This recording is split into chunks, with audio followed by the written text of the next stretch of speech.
I'm, I'm Tiff Beatty. I'm Program Director of Arts, Culture, and Public Policy at the National Public Housing Museum. So great to be here with you all virtually to learn about the Beauty Turner Oral History Academy. And so we're gonna do a little introduction. I would like to start with the land acknowledgement. And we encourage you all to also acknowledge the land where you reside. If you know the indigenous roots, or the people, the cultures, we just want to start in that spirit, and we'll get into some of the agenda. Also want to say with the recording, please feel free to keep your camera off if you do not want to be on camera, but we want to record this and share this out afterwards for folks who are not able to make it. We'll also add transcriptions for folks who would like that and benefit from that. All right, so we begin by acknowledging that the indigenous nations are the past, present, and future caretakers of the land where we reside, and that this land is a sacred living being. The National Public Housing Museum is located in Chicago and occupies the traditional homelands of the Council of Three Fires, also known as the United Nations of Ojibwe, Odawa, and Potawatomi people, as well as the Miami, Ho-Chunk, the Menominee, the Sac, the Fox, and the Kickapoo nations. As a national museum dedicated to preserving and promoting and propelling the right of all people to a place to call home, we also acknowledge the predominantly Black, Brown, Indigenous, and poor Asian communities across the nation displaced over the last few decades as public housing and other public goods have been disinvested through local and national policy. During Chicago's own plan for transformation, residents began to advocate not only for the preservation of their homes, but also their stories and objects through the creation of a museum to share the important role of public housing in our nation's history. As a site of conscience, we connect this history to the present day housing crisis and facilitate programs and spaces to collectively reimagine the future of housing. The museum's permanent site, which will be under construction starting later this year, is located in the last remaining building of the former Jane Addams homes on Chicago's near west side. In the meantime, NPHM has an office near downtown Chicago and programs all over the city, including outdoors near our permanent future site, as well as virtually since the start of the pandemic in 2020. We want to invite you to join our mailing list and stay informed about our upcoming programs. If this is their first time joining, we can drop the link in the chat, Leo, if you don't mind, for the newsletter so people can stay up to date on things that we have coming up. Just a little bit more background, the residents of the Jane Addams and surrounding complexes were not the only public housing communities to envision and advocate for the importance of preservation and amplification of our histories. Tonight's Oral History Academy info session is inspired by the social and cultural activism of another such community leader, Beauty Turner, whom you will learn more about shortly. While it's not known that Ms. Turner ever self-identified as an oral historian, we reflect on her practice and work as a public housing activist, journalist, tour guide, and cultural steward as fundamentally intertwined with the cultural practices of Black and Indigenous people around the world. We acknowledge this practice, in addition to the land acknowledgement, is a critical public intervention, a necessary step toward honoring Black, Brown, and Native communities of the past and present, and in enacting this much larger project of decolonization and reconciliation. So we also want to express this commitment to public housing residents and their communities in other programs such as the Entrepreneurship Hub, our Artists as Instigator program, and more. And we just encourage you to stay in tune with us, visit our website and learn more and stay connected. We'll also talk a little bit about some of those programs at the end. So stay tuned, and I will hand it over to Leo. Thank you. And sorry, my My tech skills are struggling a little bit today. I just got a new computer and it's still figuring out some things. But anyway, thank you to everyone for coming. Um, we just told you a little bit about the museum, and here's an agenda for the rest of the info session. Try to keep it pretty short and sweet, but we're going to give you a little bit of an introduction to oral history, and as Tiff mentioned, to Miss Beauty Turner, the person. And then tell you a little bit more about the Beauty Turner Academy this summer that we're very excited for.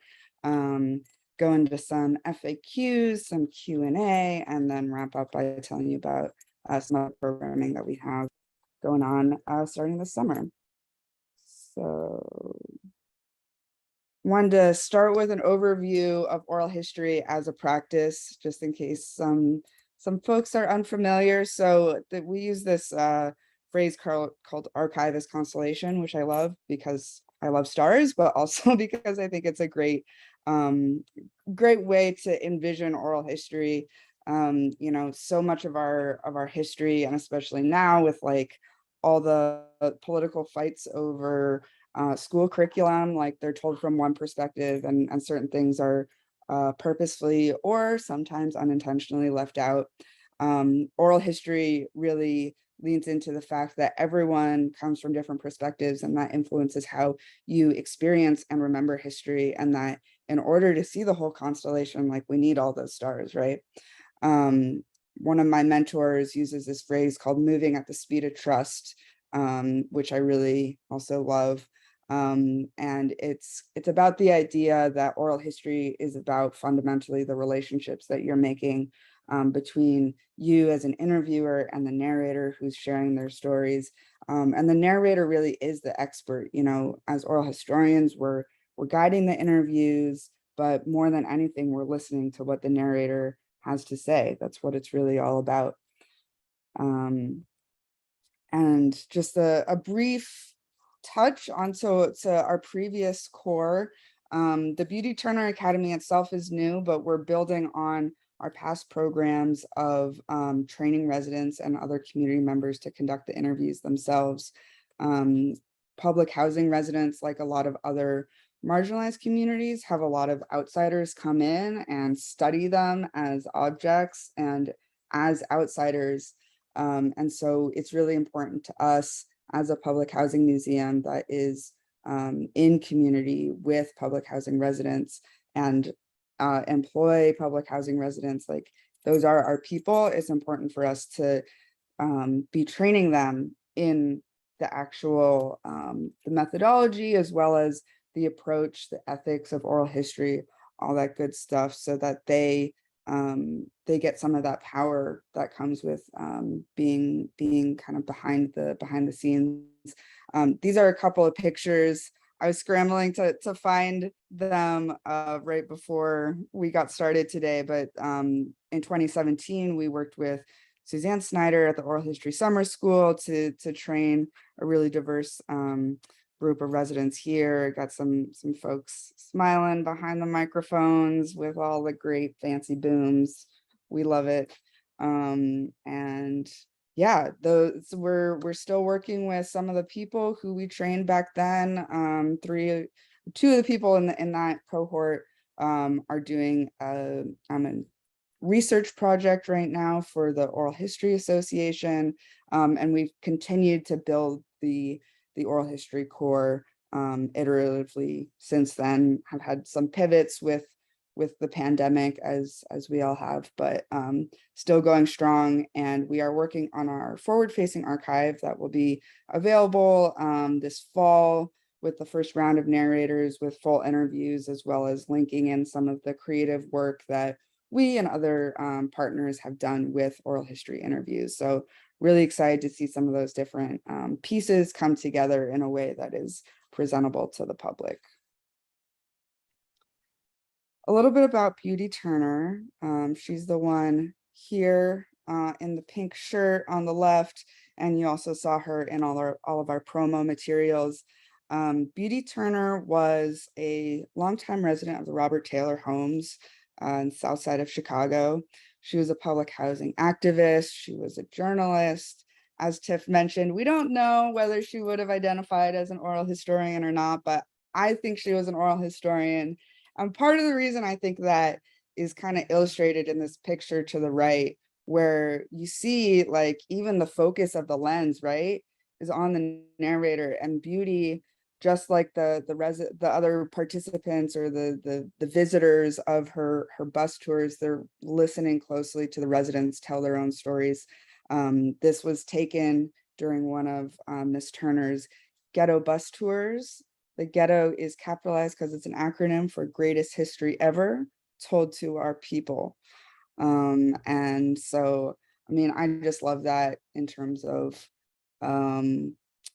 reclaiming those words and really claiming that history as important and as great, because it is. It's just as important and as great as the history of the presidents. And there's no Broadway musical, but that's probably a good thing.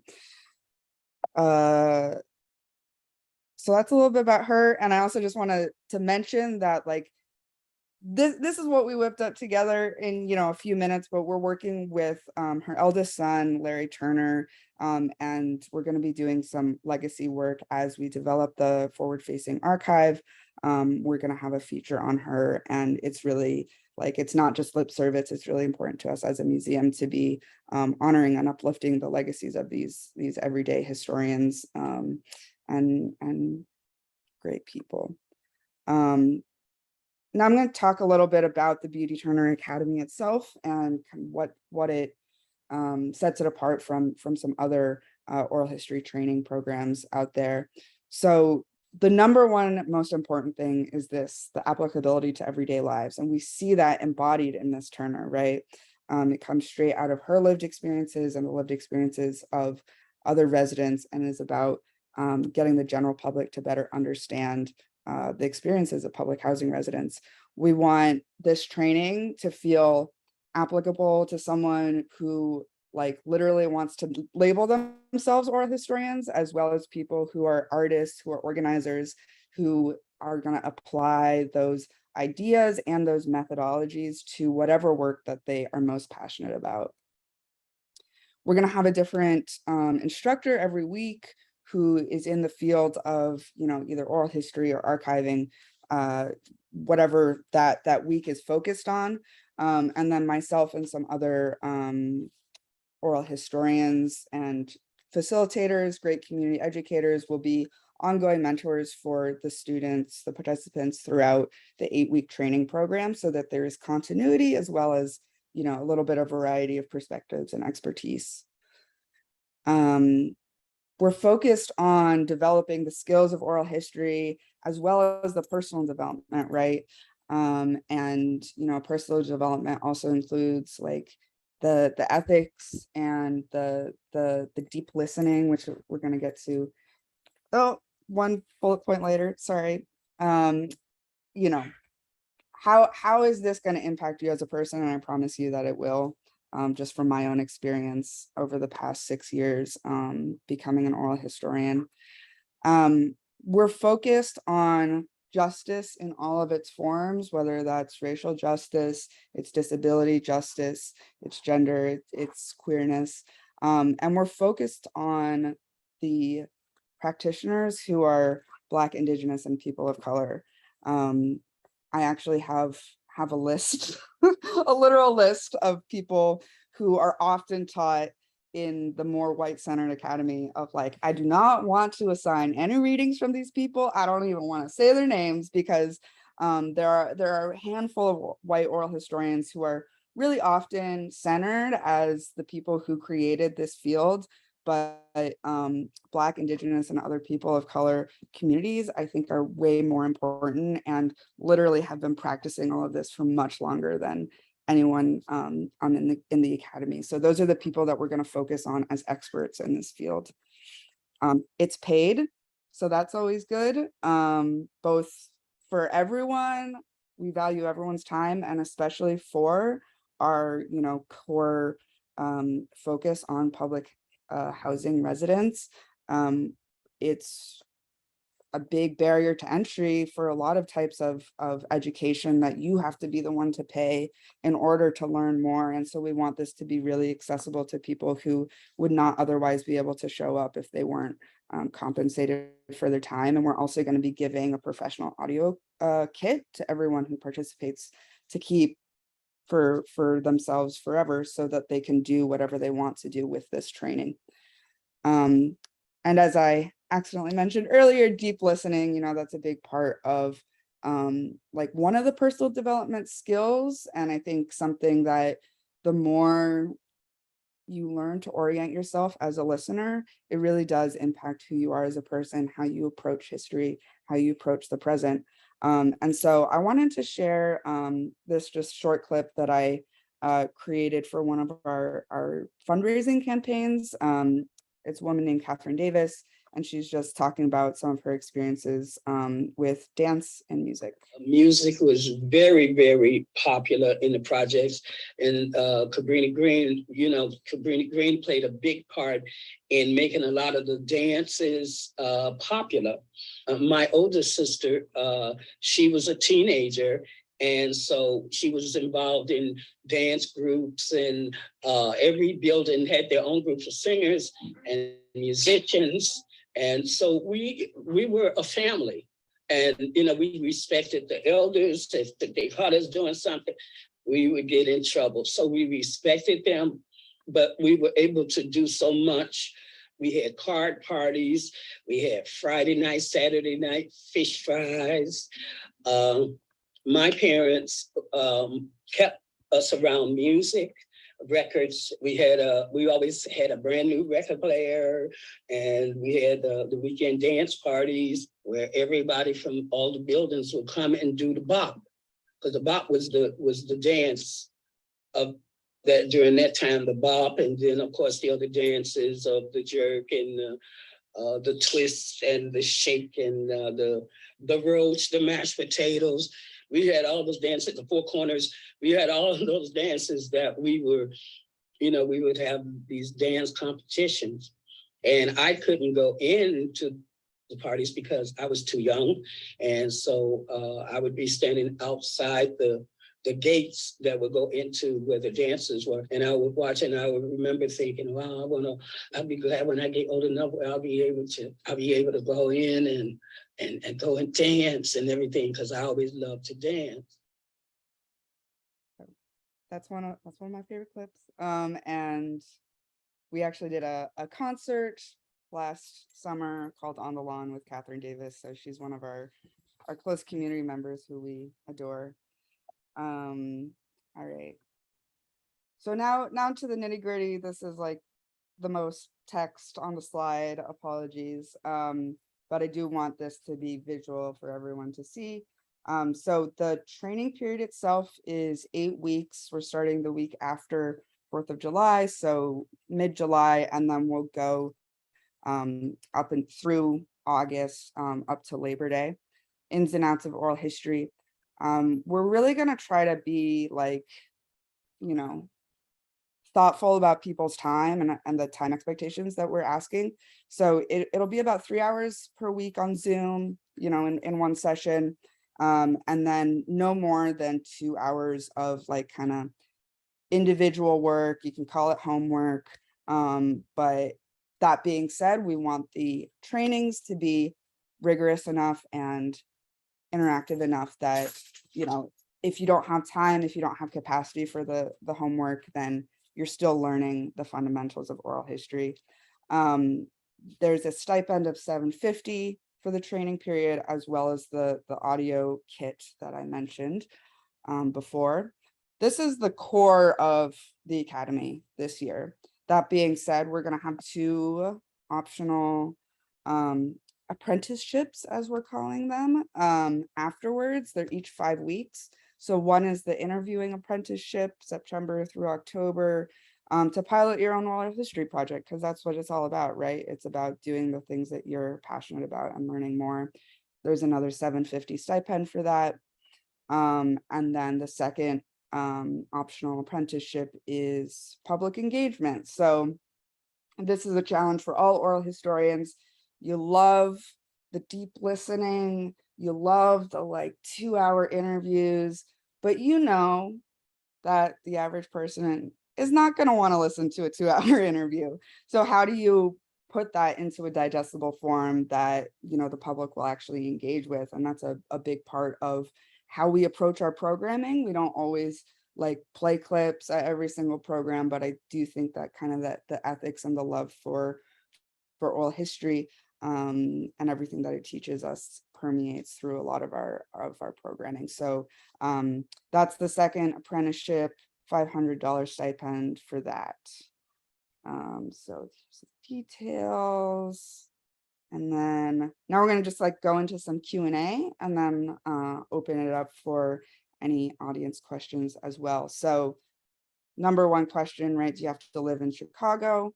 No, we'll be on Zoom, so you can be anywhere in the country. And we actually are really eager to be recruiting people from outside of the Chicago area, because we do, you know, we want to train people everywhere. And hopefully, you know, if we get some public housing residents from other areas, that'll help us expand the archive in terms of our geographical scope.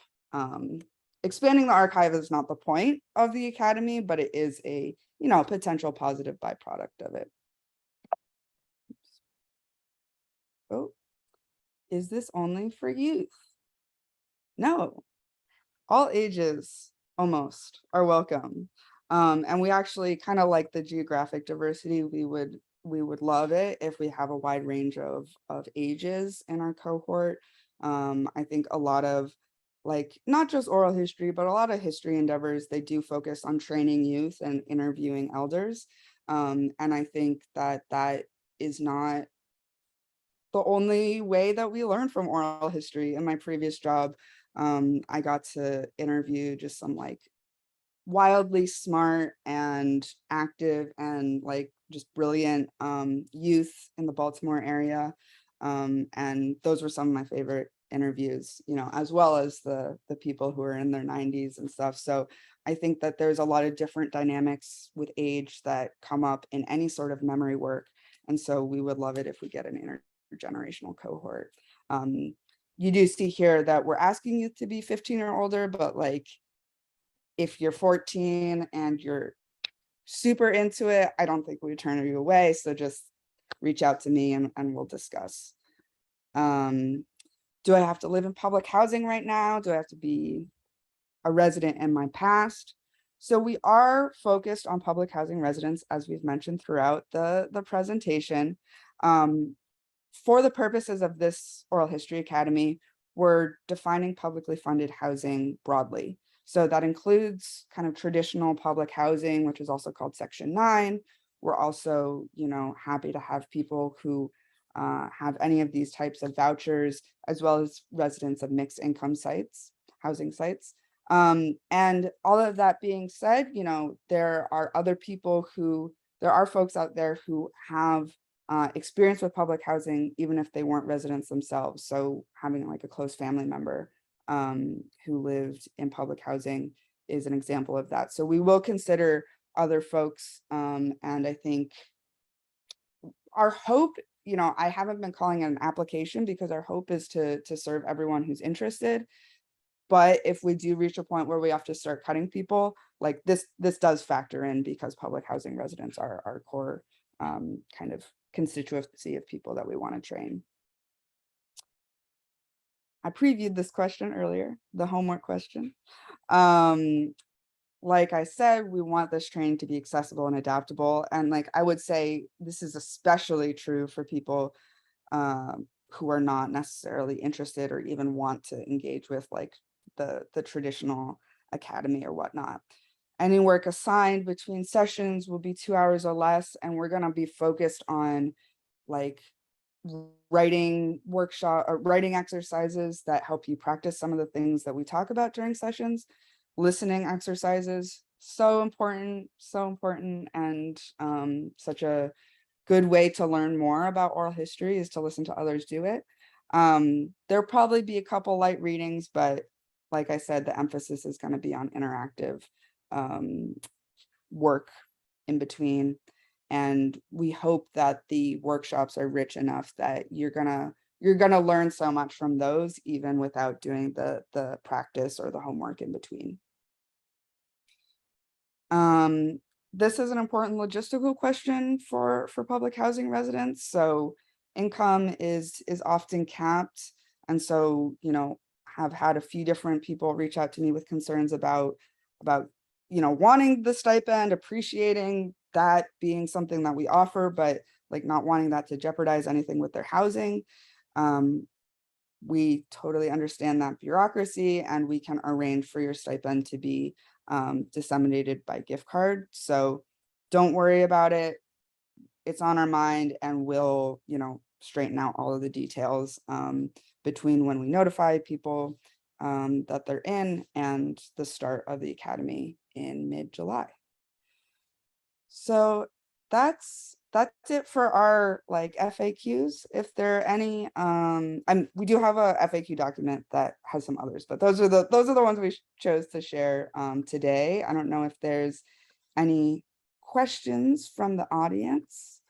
If so, please let us know in the chat, or, you know, it's a small group, you can come off mute as well.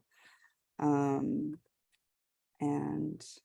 otherwise, here's the link to our website.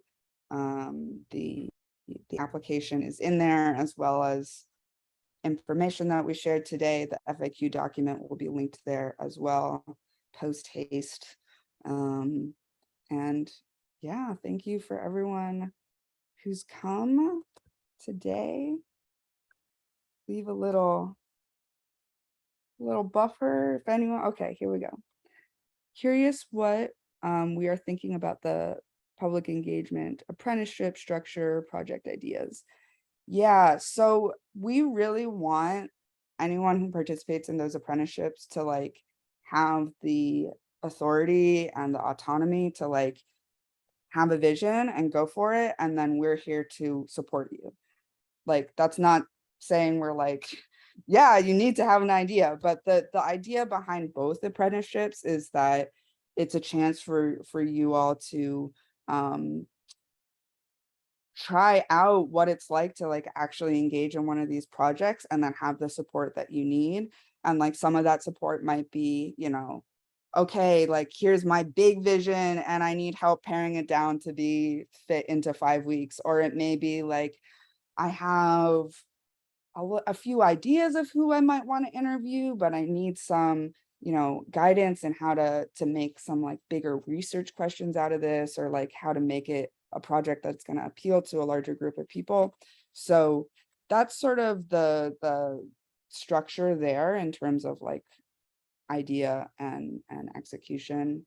Let me know if you have any follow-up questions on that. Yeah, I was sort of thinking a similar question in terms of like maybe just giving some examples of what an oral history project might be. Like, we maybe have heard of a podcast, and PHM has a podcast that uses oral history, but is that it? Or are there other things that you can do with oral history? Yeah, that's a good question.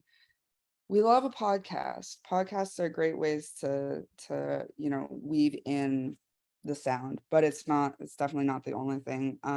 One exhibit that we did is called At Home, and it was this sort of virtual, I know our graphic designer had like some beautiful ways to describe what she was doing. I don't remember what those words are, but it was a projection against actually the wall of our future museum site, and it used excerpts from oral history interviews, and, you know, interacted with them in a graphic way, and that was really, really awesome. Let's see, like we have done some really interesting and cool work with Roosevelt University, their policy research collective. We've done a zine series with them, and then we also, like 2017, 2018, there was like a white paper published by their by the policy research collective that was like literally policy recommendations, and some of them got taken up by the Illinois like state legislature, I think. So that used literally like oral histories and story circles in order to get perspectives from residents about their living conditions, what they needed to see most as improvements legislatively, and kind of blended story with policy, which is a great segue actually to our next thing.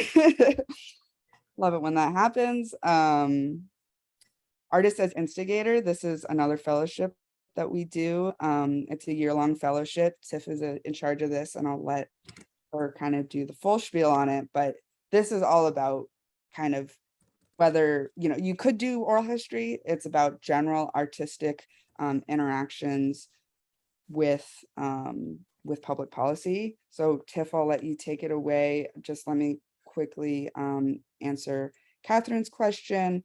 I think the sweet spot personally is like 7 to 10 participants. I think we have capacity for up to 15. If we get 5, we're still going to do it, you know, so it really just depends on the number of applications we get. Thank you for that question. Tiff, you want to tell us a little bit more about Artist as Instigator? Yeah, of course. I was definitely thinking about this project with that question. So Artist as Instigator, it is a different program, but as we're kind of saying, there's some overlaps. So the museum, doesn't operate in complete silos. We love overlaps and collaborations, bringing in this work that we do with oral history, with artists, and rethinking and reimagining ways to share oral histories and just share history in the present and connect it to present day work, organizing, advocacy. So one of the most recent projects that we did was with a local Chicago artist, shouldn't call her local, she's national now, maybe international, Tanika Lewis-Johnson is a photographer, visual artist who also uses the built environment to really tell stories about history and connect them to people's present day conditions. So her latest project is called Inequity for Sale, and that's the project that we worked with her directly on. She also is very well known for a project called Folded Map, which also, shares some of these oral history values in terms of really asking people about their personal life history, life experiences, about their home. And so there's already a lot of alignment in her work and what we do. And we selected Tanika to be our 2021 Artist as Instigator, and she did the Inequity for Sale project, which included interviewing residents in her community of Inglewood. Definitely a lot of overlaps between the Inglewood community in Chicago and public housing, which we found out in doing these interviews. A lot of the residents were actually from public housing communities. They had moved and bought homes in that community. And so we learned a lot about sort of the migration of those communities, as well as some of the policy implications and some of the actual causes and root causes of what she was looking at, which was land sale contracts and the wealth gap, particularly in relationship to Black people and communities, and specifically looking at Greater Inglewood and the low home ownership rate, which is about 20% in Inglewood, and just wanting to really address that question of why and how it got that way, and also not just get sociologists and historians to talk about it, but also to hear from the people themselves. And so that was a project that we did that also included creating a zine. So again, there's overlap there with the Roosevelt project. The very first zine that they created was all about land sale contracts and incorporated oral history as well as art and policy. So that's an opportunity that is now open for 2022 for an artist to actually apply, and sort of similar. We wish we could work with every single artist that applies, that wants to work with us, but we have limited capacity. And so we will have to choose one artist to work with. And it's a similar situation where they come up with a project idea and we collaborate to support them to make it happen. It comes with a $10,000 award as well as a $10,000 project budget. So it's a total $20,000 opportunity.